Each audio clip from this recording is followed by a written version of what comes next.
Hi, young scholars. It's Master P from the Language of Composition, 3rd edition, otherwise known as TLC 3E. During this session, we're going to be looking at a key passage from the essay Hip Hop Planet by James McBride. And we're looking at this key passage to model close reading, which will lead you to writing rhetorical analysis. So one of the key things to keep in mind is that reading closely equals reading actively, that we are engaging with these texts in a way that goes beyond just mere entertainment, and that we are reading them to look for layers, to reveal layers of meaning that lie beneath the surface of the text. And we're also closely reading so that we can better understand a writer's strategies and style of writing. So some of the tools that you'll need when you engage in this kind of close reading would be your copy of the textbook, The Language of Composition, 3rd edition, a key passage handout that your teacher may provide to you, highlighters, and a pen or pencil. Now, if you aren't able to write on the handout or write in your textbook, you may want to use sticky notes so that you can annotate these materials. And if you have highlighters, if you are able to highlight, multiple colors is helpful, probably a pencil so you can erase things. But those are the key tools that you'll need for this kind of activity. All right, so before we get into the actual passage, just a reminder that a text is not created in a vacuum, right? We know that a text is influenced by several important factors. It's influenced by the speaker, right? The person. We each bring our own unique perspective to what we're writing about. It's influenced by the audience. We know that language changes depending upon to whom we're speaking. And then finally, the subject matter will change. And the relationship between all of those elements is what we know as the rhetorical triangle. Now, if we add another element to this, sort of a surrounding element, that's our context, right? We're all influenced by the world in which we live, the larger context, whatever's going on in society, where we're from in the world, those sorts of things. And so when we think about adding context, then we're really looking at the rhetorical situation. So it's a really important thing to keep those in mind when we are about to engage in closely reading a text. So let's make sure we understand the rhetorical situation of this essay and this key passage. So the writer, the speaker, is James McBride. And when we're thinking about speaker, we want to go beyond just the name of the person, and we want to understand some of the personas that person creates or uses within the writing. And so if we look at the whole essay, and even in this key passage that we're going to look at in a moment, we see how McBride presents himself as a writer. We see how he references his own cultural background, his own racial background. And we also see references to how he spent his youth and where he grew up, and how that connects to this genre of hip hop. This essay was published in 2007 in National Geographic magazine. So we know that the occasion for the writing of this piece was that it was a commission piece to be published in this particular magazine. Now, when we think about National Geographic and its audience, we can make a couple of let's say, not necessarily assumptions, but, looking at who would traditionally read National Geographic magazine, it's not going to be your 8-year-old sister, right? Although she might look at the pictures because they're pretty amazing. But the readers of those articles are typically educated individuals, probably from middle to upper class background. They're people who are interested in science or environment or history or anthropology. Those are the main topics around which these articles are based. And then thinking about the overall subject of the article, McBride is examining his personal feelings on the genre of hip-hop music. And he does so by referencing his own experience with the genre and including information about the historical context, and then also looking at hip hop's function in society today, or at least back in 2007. But many of those things still hold true today. So here's our key passage. This is what we have pulled from the end of the essay. So the essay is quite long, but we're just going to be looking at paragraphs 39 through 41, which are the last 3 paragraphs of the essay. So you may, at this point, want to go ahead and pause the video to give yourself time to read this passage, whether it's on your handout or here on the screen or in the textbook. But go ahead and give yourself some time to read this passage carefully.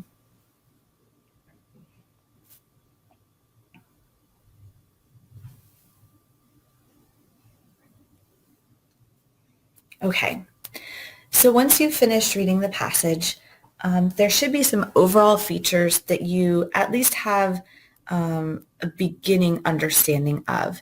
And through our annotations and our rereading, these overall features should crystallize for you. But you want to take this moment to think about the purpose or purposes of this part of his essay. You want to think about the mood or moods, because there may be more than one. You want to think about his tone or tones. What is his attitude toward hip-hop music in general? What's his attitude toward a particular kind of hip-hop music, like, say, for example, the kind that features violence? What's his attitude toward America's racial landscape today? And then finally, what's his position in this particular passage? And the reason we want to think about these overall features first is because we need to keep in mind that the process of analysis is looking at how little parts of a text contribute to the whole, right? Analysis is about breaking something down, not just to break it down, but to really truly understand how those little bits and pieces contribute to the whole text, and these whole features like purpose, mood, tone, and position. Okay, so our next step is to engage in asking questions and annotating and really sort of physically digging into this passage. After that, we're going to corral our information into a graphic organizer. And then our final step will be to take that information and turn it into rhetorical analysis in the form of sentences. So let's get into asking questions and annotating. And I like to think of I want my annotations to have purpose, right? I'm not just circling words to circle words or underlining words just because I'm feeling like underlining words. So I like to annotate with 3 purposes in mind. I like to annotate for understanding, which means I'm making comments on the meaning of the text itself or writing questions about what I don't understand. I like to annotate for style. I look at that flair, whatever gives a writer his or her voice. So things like alliteration and parallelism and juxtaposition.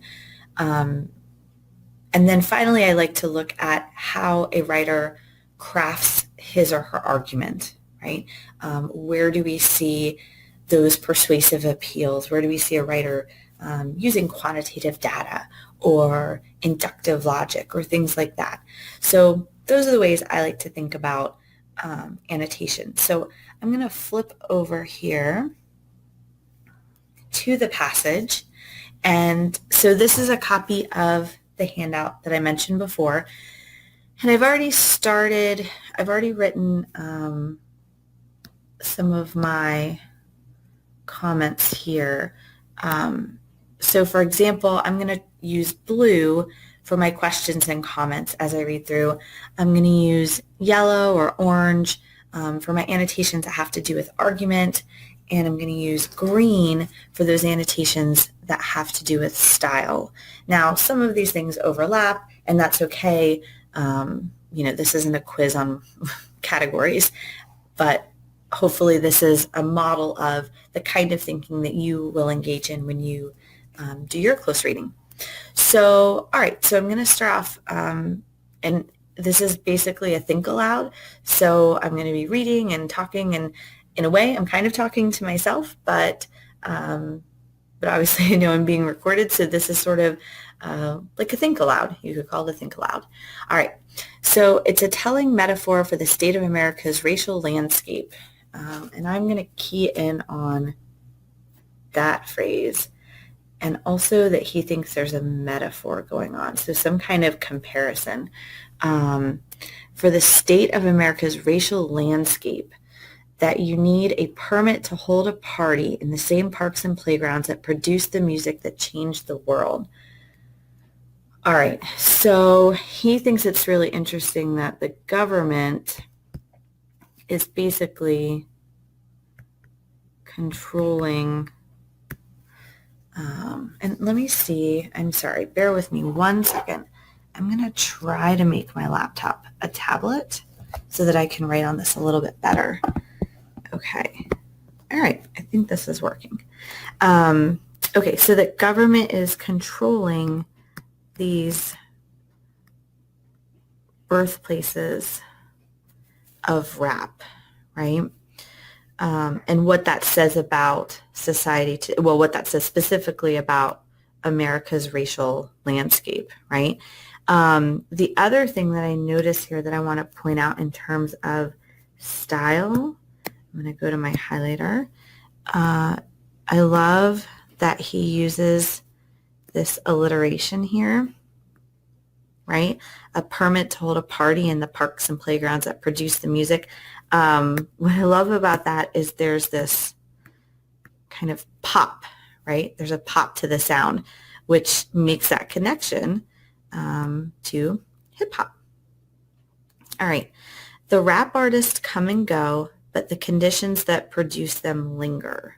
Okay. So I am also noticing that he's making a claim of fact here, right? Come and go. There's also a little colloquialism there, but the conditions that produce them linger. And I think that's also an interesting word to consider. You know, what's the connotation of that word linger? I want to come back to that later. 40% of New York City's black males are jobless. Okay, so here's our claim of fact, and here is our evidence. So we've got some quantitative data, right? 1 in 3 black males born in 2001 will end up in prison. So we have our data here, and also notice his, let's go back to Green, his style. Look at the syntax here, right? You've got these very simple declarative sentences. And so the point that he's making, his evidence is very clear, it's very direct, and that supports his claim of fact. He's saying, look, it's obvious, right? And it took a massive hurricane in New Orleans for the United States to wake up to its racial realities. Okay, so again, we come back to some alliteration. And I think it's really interesting in terms of his style, and maybe this would be something I would write as a question. You know, what is he making? I mean, I think the answer is yes here, but an allusion to Katrina, right? I want that confirmed somehow. And I do think it's interesting in terms of style. What does he assume? He obviously makes an assumption about his audience, that his audience would know the hurricane to which he's referencing, right? Okay, that is why after 26 years, I have come to embrace this music I tried so hard to ignore. So I want to make sure I understand why, right? Why did he ignore that kind of music? Now, if we've read the whole essay, we get an answer to that in the beginning. But if we're just looking at this key passage, I'm wondering, why is that? I also think it's interesting in terms of his style, oops, on green, that he uses this word embrace, right? Embrace has that connotation of relationship. Oops. And I'll just draw some hearts here, right? To love something. In terms of his argument, when he makes that reference to 26 years, he's referring to his relationship with hip hop music, right? So, so there's some ethos here. He's been around, he's been thinking about this for 26 years, for a long time. And then we get into this really interesting series. Hip hop culture is not mine, yet I own it. Much of it I hate, yet I love it, the good of it. So again, we've got this appeals to his ethos, to his authority on, he's talking about his personal relationship with hip hop music. And then in terms of style, we're looking at his sentence structure and this alternating, positive, negative, positive, right? It's not mine, yet I own it. Much of it I hate. So this back and forth, and also these fragments.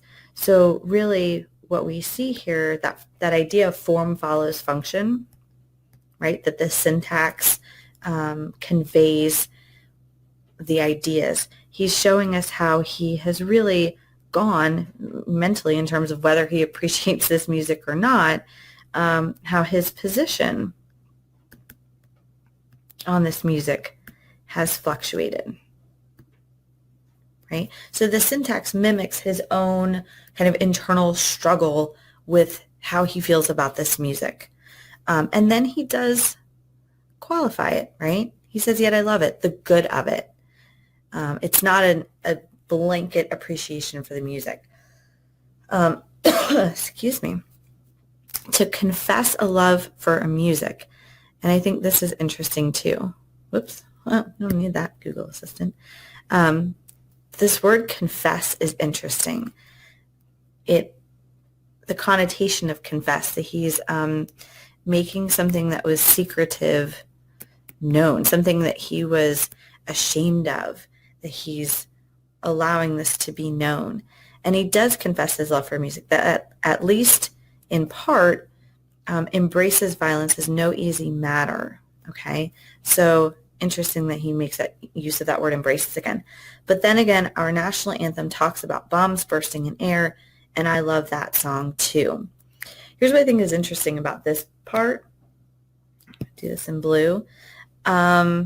He says to confess a love for a music, but he doesn't specify I again, right?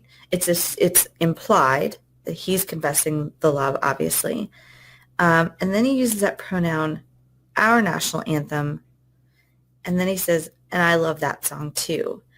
So he's very kindly, I guess you could say, pointing out this hypocrisy that he himself has realized, that he doesn't like hip-hop music for the violence that's in it, but yet there are other songs about violence that he does accept and in fact love. So there's a little bit of a hypocrisy there, but he, based on his pronouns, doesn't call anyone else out on that hypocrisy. He doesn't offend his reader in a very purposeful use of his pronouns. All right, at its best, hip-hop lays bare the empty moral cupboard that is our generation's legacy. Whoa. All right. So laying bare the empty moral cupboard. Now, I know what a cupboard is, but perhaps people your age may be unfamiliar. So maybe that's a word you don't know. And you're like, what's a moral cupboard? There's definitely some figurative language going on there. And when he says our generation's legacy, what generation is he talking about, right? I'm assuming it's his generation. How old is he? I don't know. So that's going to be something I want to investigate. This music that once made visible the inner culture of America's greatest social problem, its legacy of slavery. So he's defining the America's greatest social problem, has taken the dream deferred to a global scale. All right, so here's another, we've got another illusion, right? And so this again reflects on his audience. He is assuming that his audience is educated enough to know that he's making this allusion to the Langston Hughes poem, right? Dream Deferred. And then he's also making, let's switch to orange, he's making a claim here as well, right? Okay, and I would say he's making a claim of fact. And he's going to support his fact, right? Here we have his evidence. Today, it's evidence, but not of this particular claim. Sorry, I jumped ahead of myself. But he says, today, 2% of the Earth's adult population owns more than 50% of its household wealth, and indigenous cultures are swallowed with the rapidity of a teenager gobbling a bag of potato chips. All right, so we've got a lot going on here with style. So it's interesting because I've got to flip back here. Sorry. So you've got this this quantitative information, right? This data here that is supporting. Okay, it is evidence. I'm going to give myself credit for that. It's supporting this idea of the dream deferred. Okay, and that dream. The implication of that dream is that everyone has some kind of wealth, or there is a spreading of wealth throughout the population.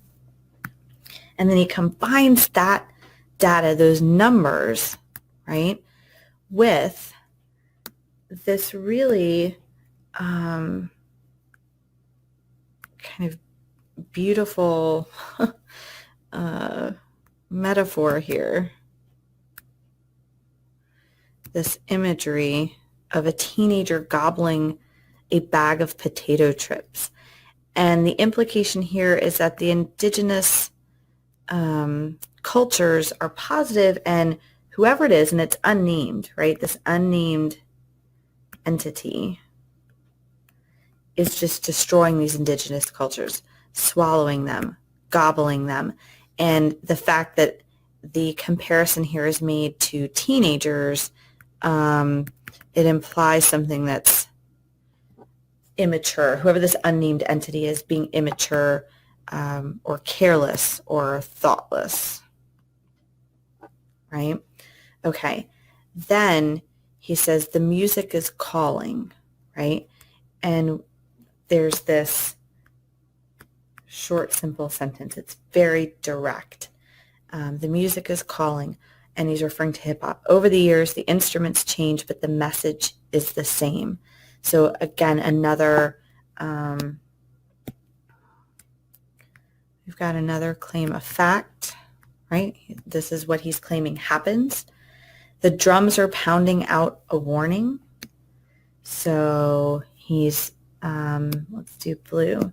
He's suggesting that this music gives warning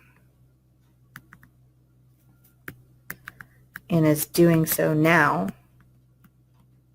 Okay, and notice how he focuses on the drums, right? And again, there's that that connotation of the instrument of the drum to some kind of warning, or obviously warning, but warfare, battle, that sort of thing. They are telling us something. The drums, they're telling us something. Notice how he uses that pronoun us. We're all involved. Our children can hear it. Again, the fact that he mentions children, there's that awareness of audience, but also he's kind of making his point and going back to, making his point about kind of the future importance of hip-hop music, that it's going to affect all of us today. It's going to affect youth. And then this ending, the question is, can we hear the drums that are pounding out a warning? And those drums really represent, in his argument anyway, all of hip-hop music, right? Not just the music, not just the instruments, but also the lyrics themselves. And it's really also, in terms of his style, interesting that he began this whole essay. The essay works its way through his thinking of hip-hop music. And so he ends with a question for us to consider, for the reader to consider. So he has arrived at a realization. And in some ways, he's asking the reader to embark on their own thoughtful journey to arrive at their own realization as well. Okay. All right. So let me open my laptop up again so I can flip back to the slideshow. And here we go. Let's see. Okay, so we have annotated for understanding, for style, and for argument. Could we go back and find more? Absolutely, but I think you get the idea. All right, so now we have all of these notes, and then we think, okay, what do we do with that? How do we corral that information? And one of the best ways to do that is to make use of a graphic organizer. So let's actually take one of these quotations. I'm going to go here. Okay, so let's take one of these quotations and see what we think here. How about the rap artists come and go, but the conditions that produce them, linger. All right, so there's my quotation. I'm going to paraphrase this to say that individuals are popular and then not, but the reasons why people compose, maybe, is that right? Compose hip-hop music are still around. Okay, oops. All right, so that's my paraphrasing. And yours may be a little bit different, but that's okay because it's about putting it into your own words. Okay, so what's a rhetorical strategy or style element? So what I want to look at specifically is I actually want to look at that word linger. So I'm going to boldface that word linger so that I know that I'm looking at diction. I'm looking at that individual word choice. And so what I want to do in this last column is think about, okay, he uses the word linger for a reason. What's that reason? What's the effect or the function? And I'm going to say, let's see, I don't have to do a complete sentence here, but I think it carries the connotation of a long-lasting effect, something not necessarily obvious or fully present, but that still has an influence. Okay, so that's what I think is the effect. Now, I'm not really getting to the function yet, so let me make a comment on that. So basically function is, why do I think he's using that word linger? And I think the function is to convey the idea that historical factors are never fully gone and are still present today. I've gone off the slide, haven't I? So that's what I think his function is.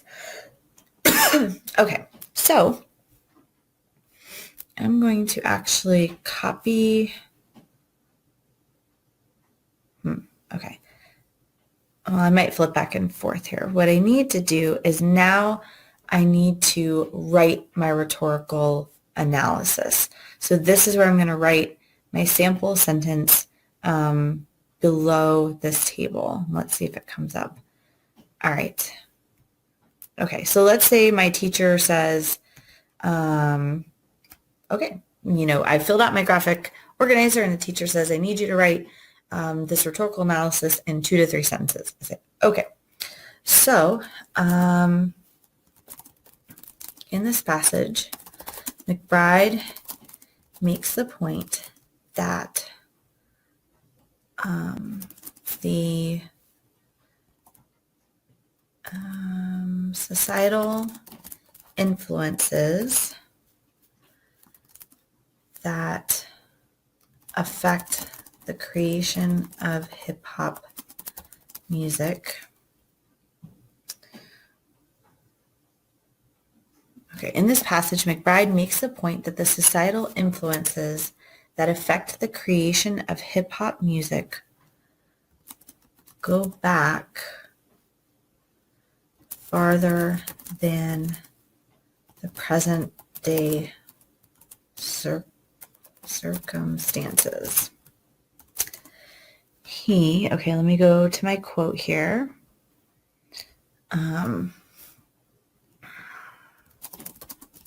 He points out that rappers may come and go, but let me go back to my quote again.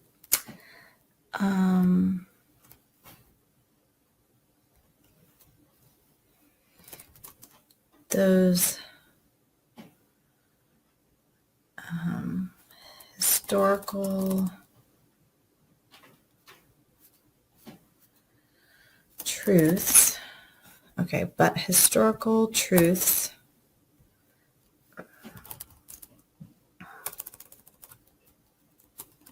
linger even today. Okay, the word linger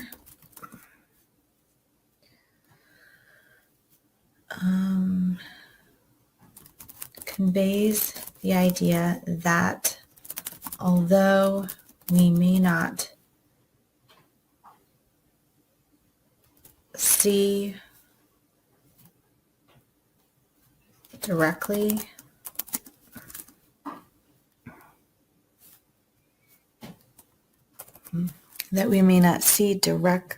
See, this is hard. And I do want to point out to you that you can see how I'm struggling to write this because finding the right words to convey all of this information in a succinct and smooth fashion is not easy. So I've been doing this for a while.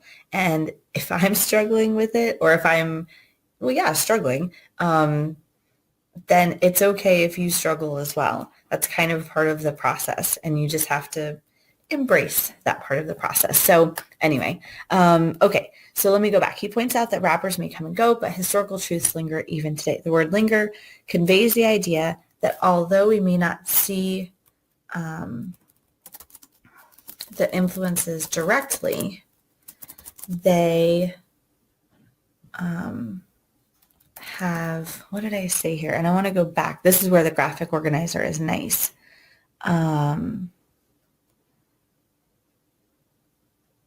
Okay. They still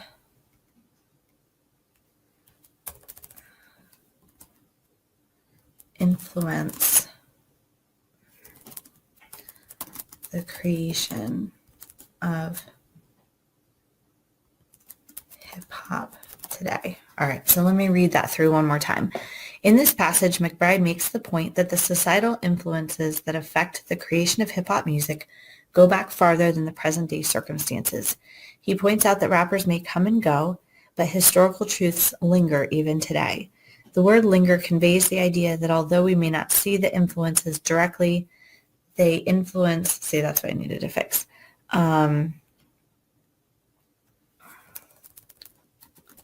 Nonetheless,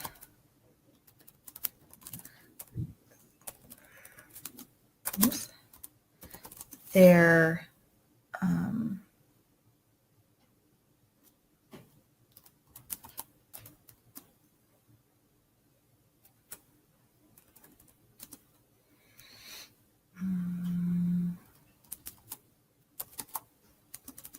let's actually be specific here, because he does talk about how this is laying the moral cupboard bare, right, about American slavery.